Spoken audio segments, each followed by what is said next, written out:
പിശാച് പരിശുദ്ധ കുർബാനയെ വെറുക്കുന്നു. അതുകൊണ്ട് കുർബാനയിൽ നിന്ന് അകറ്റാൻ അവൻ പല തന്ത്രങ്ങളും ചെയ്യും.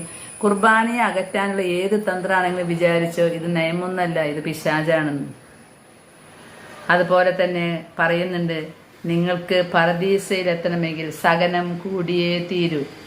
അതുകൊണ്ട് നിശബ്ദമായി സഹനം ഏറ്റുവാങ്ങുക.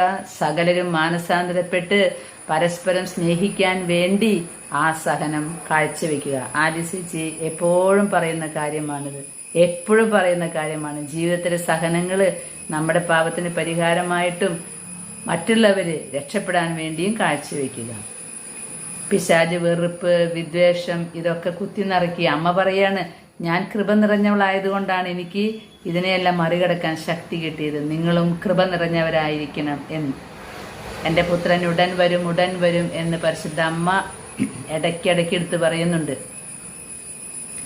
ആ